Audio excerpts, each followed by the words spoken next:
Hello student, welcome to my YouTube channel R K study. Student, आज मैं आपको term second जो सामाजिक विज्ञान का एग्जामिनेशन 2001-2022 में होने वाला है उसका सारा का सारा मानचित्र आपको बताने वाला हूँ।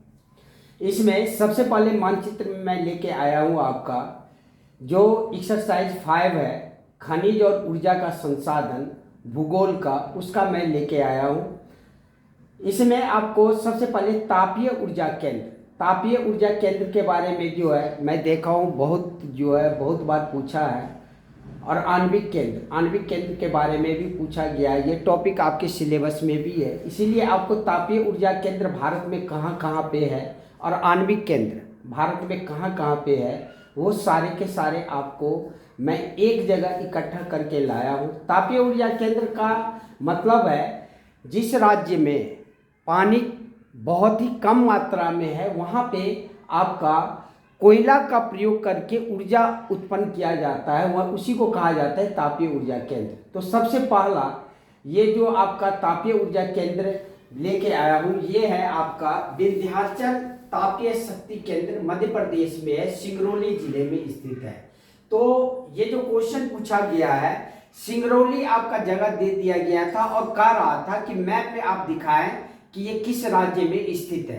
तो आप इसको मध्य प्रदेश में जो है सो दे देना कि मध्य प्रदेश राज्य में स्थित है। मैप का तो नॉलेज होनी चाहिए। मैप पे जो है सो मैं आपको ट्रिक के साथ बताऊंगा कि आप कैसे मैप याद कर सकते हैं वो सीक्वेंस में वो मैं अलग से एक वीडियो बनाऊंगा। बस आप ये याद रखने हैं आपको।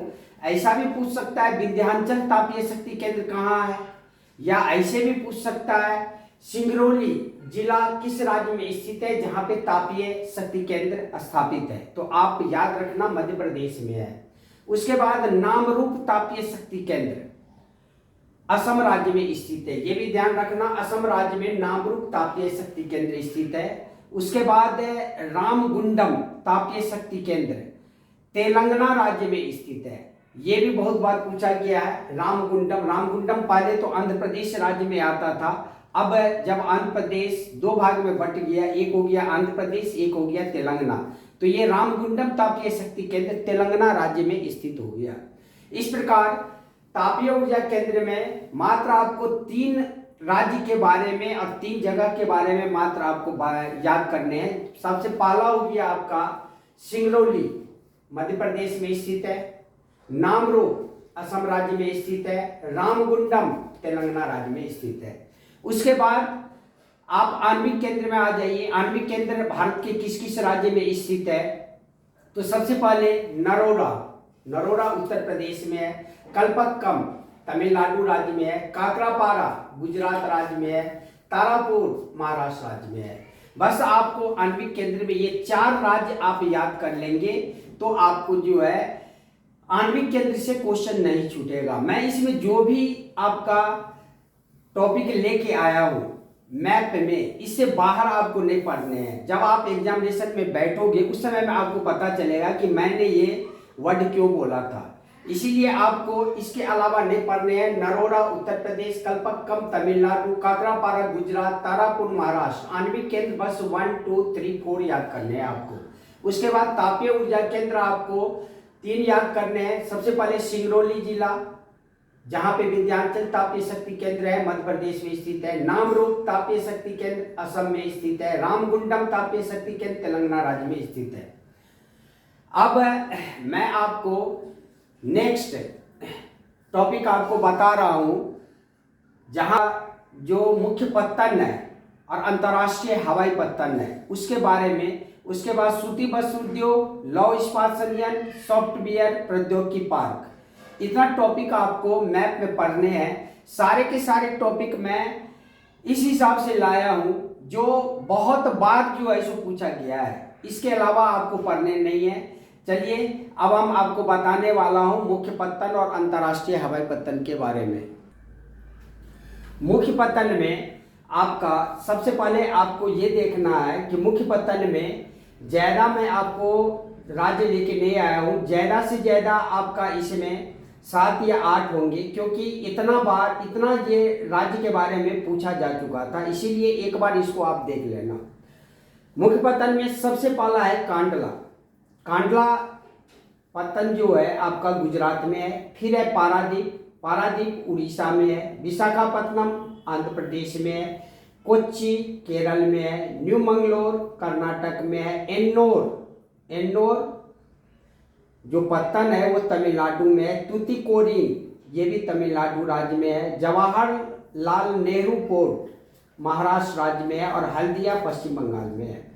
इतना पत्तन आपको कम से कम देखना पड़ेगा क्योंकि ये पत्तन सारे के सारे रिपीटेड थे। उसके बाद अंतर्राष्ट्रीय हवाई पत्तन का बात यदि हम करें तो इसमें सबसे पहले आपका हैदराबाद अंतर्राष्ट्रीय विमान क्षेत्र, जिसका पूरा नाम राजीव गांधी अंतर्राष्ट्रीय हवाई अड्डा है, जो अब तेलंगाना राज्य में है। पहले तो ये हैदराबाद आंध्र प्रदेश का राजधानी हुआ करता था। आज के समय में ये तेलंगाना राज्य में है। और ये जो पूछा जाता है, ये पूछेगा आपको राजीव गांधी अंतर्राष्ट्रीय हवाई अड्डा किस राज्य में है, वो आप मानचित्र में दर्शाएं, तो तेलंगाना राज्य में आप दे देना। उसके बाद नेताजी सुभाष चंद्र बोस, ये तो बहुत बार पूछा गया, ये कोलकाता में है जो वेस्ट बंगाल राज्य में है, पश्चिम बंगाल में। उसके बाद आपका मीनामकम चेन्नई में है, तमिलनाडु राज्य में है। ऐसा ऐसा नाम यदि आप देखें तो समझ जाना आप साउथ का ही नाम हो सकता है। तो मीनामकम किस राज्य में है? चेन्नई में है, जो तमिलनाडु राज्य में है।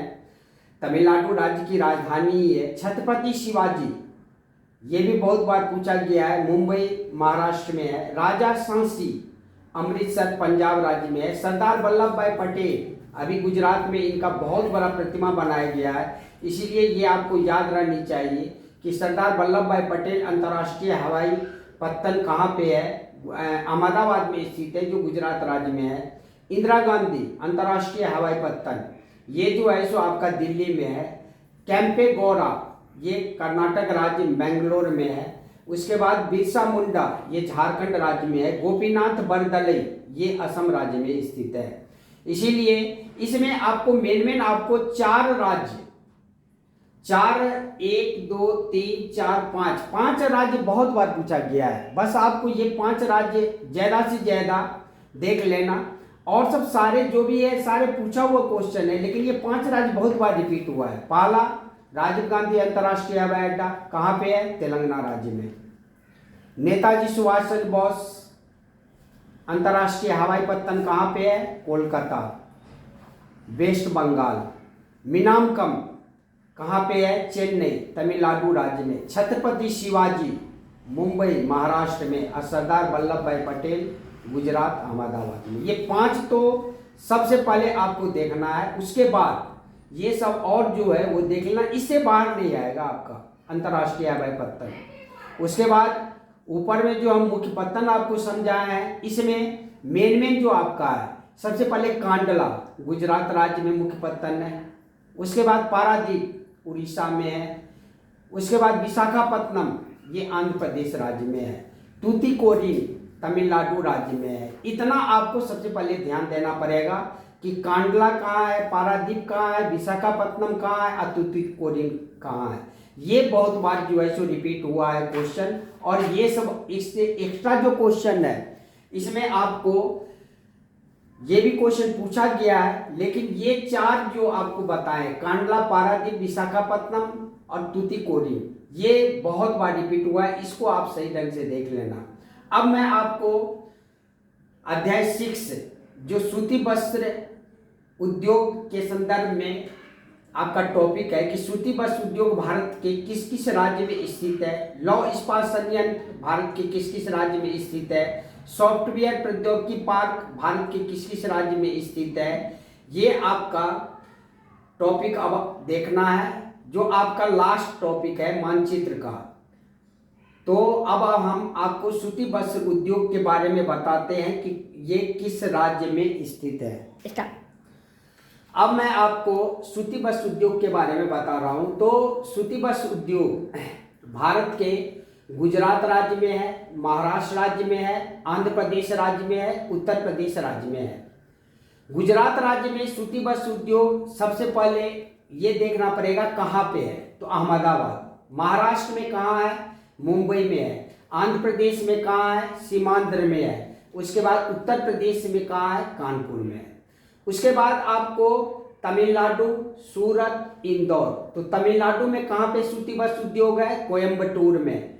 तो आपको कोयम्बटूर दे देगा, कहेगा कि कौन सा राज्य इसमें सूती वस्त्र उद्योग के लिए जाना जाता है, तो आप तमिलनाडु मानना, या कोयम्बटूर ऑप्शन में रहेगा तो कोयम्बटूर मानना।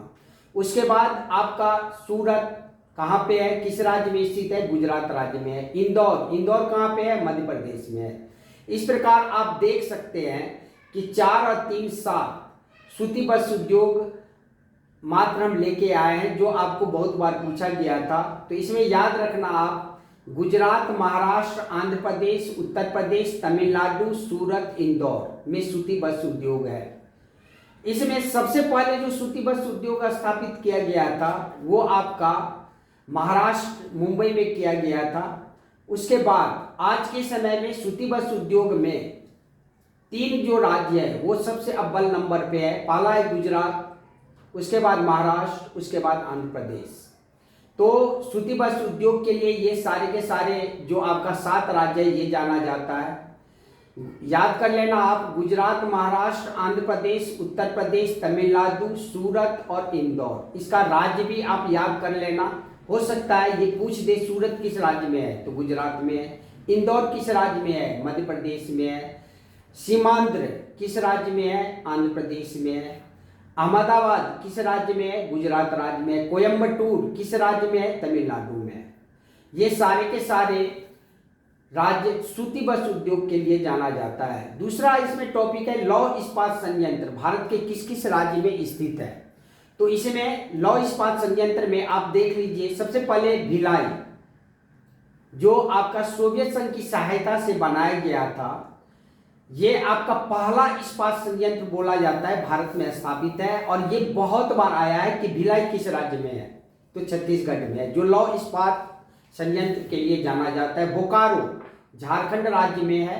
और यह संयंत्र भारत के प्रथम स्वदेशी इस्पात संयंत्र है, जो सोवियत संघ के सहयोग से बनाया गया था। ये भी बहुत इंपॉर्टेंट है कि भारत का ऐसा कौन सा स्वदेशी लौह इस्पात संयंत्र है जो भारत का जो है पहला स्वदेशी इस्पात संयंत्र है, तो उसका नाम आएगा बोकारो। ये किस देश के सहयोग से बनाया गया था, तो ये जो है आपका सोवियत संघ के सहयोग से बनाया गया था। सोवियत संघ के सहयोग से आपको 2 इस्पात संयंत्र बनाया गया, एक भिलाई और एक बोकारो। तो भिलाई किस राज्य में है, छत्तीसगढ़ में। बोकारो किस राज्य में है, झारखंड में। उसके बाद विजयनगर किस राज्य में, कर्नाटक में है। यहाँ भी आपका लौह इस्पात संयंत्र है। रौरकेला इस्पात संयंत्र कहाँ है, उड़ीसा में है। दुर्गापुर, जो ब्रिटेन के सहयोग से इस्पात संयंत्र स्थापित किया गया था, ये किस राज्य में स्थित है, ये कोलकाता राज्य में स्थित है। जमशेदपुर, जो पहले बिहार राज्य में था, अब झारखंड राज्य में आ गया है, इसीलिए जमशेदपुर भी लौह इस्पात संयंत्र के लिए जाना जाता है, जो झारखंड राज्य में स्थित है। सेलम किस राज्य में है, तमिलनाडु राज्य में है। ये भी लौह इस्पात संयंत्र के लिए जाना जाता है। तो लौह इस्पात संयंत्र में आपको याद रखने हैं भिलाई छत्तीसगढ़, बोकारो झारखंड, विजयनगर कर्नाटक, रौरकेला उड़ीसा, दुर्गापुर कोलकाता, जमशेदपुर झारखंड, सेलम तमिलनाडु। इतने राज्य में लौह इस्पात संयंत्र है। इसमें आपको याद यदि आपको रखने हैं तो आप ज्यादा बार जो रिपीटेड क्वेश्चन था लौह इस्पात संयंत्र में, इसमें भिलाई था, उसके बाद आपका दुर्गापुर था, उसके बाद रौरकेला था। ये 3 आप याद कर लेना कि भिलाई, दुर्गापुर और रौरकेला ये बहुत बार आ चुका है, इसीलिए इस 3 को जो है सो देख लेना किस राज्य में है। भिलाई छत्तीसगढ़ में है, रौरकेला उड़ीसा में है, दुर्गापुर कोलकाता में है। और जो क्वेश्चन है इसमें वो भी आया हुआ क्वेश्चन है, लेकिन आपको ये 3 जो स्टेट है उसको ज्यादा से ज्यादा ध्यान देने हैं। ये बहुत बार आ चुका है, हो सकता है भिलाई, रौरकेला और दुर्गापुर में ही आपका क्वेश्चन आ जाए। उसके बाद हम चलते हैं, नेक्स्ट टॉपिक है सॉफ्टवेयर प्रौद्योगिकी पार्क भारत के किस किस राज्य में स्थित है। तो सॉफ्टवेयर प्रौद्योगिकी पार्क भारत के 1989 में बेंगलोर कर्नाटक राज्य में स्थापित किया गया था सबसे पहला। उसके बाद भुवनेश्वर जो उड़ीसा राज्य में है, उसके बाद पुणे जो महाराष्ट्र राज्य में है, उसके बाद नोएडा जो यूपी में है, गांधीनगर गुजरात राज्य में है, हैदराबाद तेलंगाना राज्य में है, चेन्नई तमिलनाडु में है, उसके बाद तिरुवनंतपुरम जो केरल की राजधानी है, केरल राज्य में है। इस प्रकार सॉफ्टवेयर प्रौद्योगिकी पार्क के बारे में यदि आपको पूछा जा रहा है तो याद रखना सबसे पहला नंबर बेंगलोर कर्नाटक की राजधानी ही है। उसके बाद भुवनेश्वर, पूना, नोएडा, गांधीनगर, हैदराबाद, चेन्नई और तिरुवनंतपुरम। अब मैं आपको जो टॉपिक है इसमें आप देख लो कि ये जितने भी टॉपिक मैं मैथ से रिलेटेड बताया हूँ ये सारे के सारे टॉपिक एग्जामिनेशन में आ चुका है। इसके अलावा कोई भी टॉपिक आपको नहीं पढ़ने हैं। यदि आप पढ़ रहे हो तो अपना टाइम वेस्ट कर रहे हो, इसीलिए इस पर आप फोकस ज़्यादा से ज़्यादा करना। उसके बाद आपका तो अभी मंडे, ट्यूसडे, वेडनेसडे को तो आपका एसएसटी का प्री का पेपर है। आपको पता चल जाएगा कि मेरा गेस कितना अच्छा है और कितना बुरा है, इसीलिए आपको सबसे पहले इतना पे आपको देखने हैं। इसके अलावा जो है सो अब मैं आपको बताने वाला हूं कि कांग्रेस का जो अधिवेशन हुआ था वो कहाँ कहाँ हुआ था, राष्ट्रीय आंदोलन के जो महत्वपूर्ण केंद्र थे वो कहाँ कहाँ थे, जो लास्ट टॉपिक है। अब मैं आपको बता रहा हूं कांग्रेस का 3 अधिवेशन। अब मैं आपको भारत में जो राष्ट्रवाद अध्याय 2 है इसमें आपका जो कांग्रेस का अधिवेशन हुआ था कहाँ कहाँ हुआ था, ये मेन जो आपका अधिवेशन है वो लेके आया हूँ, जो बहुत बार एग्जामिनेशन में पूछा गया है। जैसे 1920 सितंबर में आपका अधिवेशन हुआ था कोलकाता में, इसके अध्यक्ष थे लाला लाजपत राय। कभी कभार कांग्रेस के अधिवेशन के अध्यक्ष के नाम भी पूछता है, इसीलिए आपको इसमें अध्यक्ष का नाम भी याद करना पड़ेगा। तो 1920 में सितंबर में जो अधिवेशन हुआ था कोलकाता में, इसके अध्यक्ष थे लाला लाजपत राय। दूसरा हुआ था दिसंबर 1920 में नागपुर में हुआ था, इसके अध्यक्ष थे राघवाचार्य। फिर 1927 में मद्रास में कांग्रेस का अधिवेशन हुआ था, इसके अध्यक्ष थे जवाहरलाल नेहरू। उसके बाद 1929 ये अधिवेशन बहुत बार आया है और ये अधिवेशन भारत का महत्वपूर्ण अधिवेशन था जो हुआ था लाहौर में। उस समय में भारत और पाकिस्तान एक ही था, 1929 की बात है, इसीलिए ये अधिवेशन हुआ था आपको लाहौर में। इसके अध्यक्ष थे जवाहरलाल नेहरू।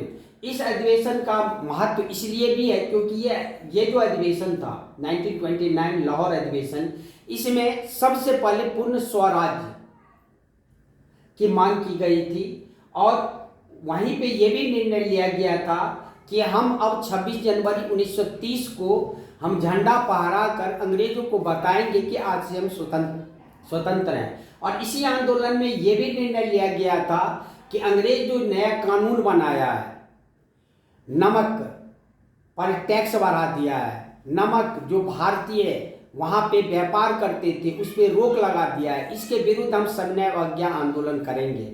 इसलिए ये अधिवेशन महत्वपूर्ण है। इसीलिए याद रखना कि 1929 में कांग्रेस का अधिवेशन कहाँ हुआ था, सबसे पहले यही आएगा, इसलिए इसको आप सही ढंग से याद कर लेना। लाहौर में हुआ था, जिसके अध्यक्ष थे जवाहरलाल नेहरू। तो इस प्रकार आप देख रहे हो कि 4 अधिवेशन बस मैं ओनली लेके आया हूँ। 1920 में 2 है, पहला हुआ था कोलकाता, दूसरा हुआ था नागपुर। पहला का अध्यक्ष थे लाला लाजपत राय, दूसरा का थे राघवाचार्य, तीसरा 1927 मद्रास में हुआ था, इसके अध्यक्ष थे जवाहरलाल नेहरू। उसके बाद 1929 जो 31 दिसंबर को अधिवेशन हुआ था लाहौर में हुआ था, इसके अध्यक्ष थे जवाहरलाल नेहरू। अब हम आपको राष्ट्रीय आंदोलन के महत्वपूर्ण केंद्र के बारे में बता रहा हूँ। जो राष्ट्रीय आंदोलन हुआ था वो जब हम स्वतंत्र हुए थे 1947 में, तो इसलिए स्वतंत्र हुए थे क्योंकि यहाँ पे आंदोलन हुआ था। तो कौन कौन से आंदोलन हुआ था? सबसे पहले नील आंदोलन। ये आपको 1917 में हुआ था। 19 अप्रैल 1917 को जो चंपारण जिला था, बिहार राज्य में है ये चंपारण, वहां पे ये अधिवेशन हुआ था। तो नील आंदोलन कहाँ हुआ था? चंपारण में। 19 अप्रैल 1917 को खेरा आंदोलन ये हुआ था गुजरात राज्य में। 22 मार्च 1918 को अहमदाबाद मिल मजदूर आंदोलन ये भी गुजरात राज्य में ही है, लेकिन ये हुआ था आपका खेरा आंदोलन से पहले। यदि सीक्वेंस में सजाने के लिए दे कि निम्नलिखित आंदोलन को सीक्वेंस में सजाए असेंडिंग ऑर्डर में, तो इसमें सबसे पहले आपका आ जाएगा अहमदाबाद मिल मजदूर आंदोलन, उसके बाद खेरा आएगा, और उसके बाद जो है सो आपका सीक्वेंस मैं बताया हूँ वो देख लेना। सबसे पहले आएगा नील आंदोलन जो चंपारण बिहार में हुआ था 1917, उसके बाद अहमदाबाद मिल आंदोलन जो गुजरात में है वो 15 मार्च 1918, उसके बाद खेरा आंदोलन जो खेरा जिला है गुजरात राज्य में 22 मार्च 1918, उसके बाद जलियांवाला बाग हत्याकांड हुआ था 1919 में अमृतसर पंजाब में। असहयोग आंदोलन जो समाप्त हुआ था वो जगह कौन सा था? चौरी चौरा जगह है जो उत्तर प्रदेश में है। ये 1922 में जो है सो असहयोग आंदोलन गांधी जी वापस ले लिए थे क्योंकि वहाँ पे हिंसात्मक घटनाएं घट गई थी। उसके बाद सविनय अवज्ञा आंदोलन डांडी गुजरात राज्य के एक जिला है, वहाँ हुआ था 1930 में। इतना महत्वपूर्ण राष्ट्रीय आंदोलन आपको देखने हैं। आपको पूछ देगा डांडी मैप में दिखाए तो गुजरात राज्य में दिखा देना, चौरी चौरा उत्तर प्रदेश में दिखा देना, जलियांवाला बाग हत्याकांड पंजाब में दिखा देना, उसके बाद अहमदाबाद मिल आंदोलन गुजरात राज्य में दिखा देना, खेरा गुजरात, उसके बाद नील आंदोलन बिहार चंपारण। ये आपका जो भी मैप का क्वेश्चन था ये सारे के सारे मैप का क्वेश्चन मैं आपको बता चुका हूं। अब जो इसके एसएसटी के जो भी महत्वपूर्ण क्वेश्चन हैं वो महत्वपूर्ण क्वेश्चन मैं लेके आऊँगा।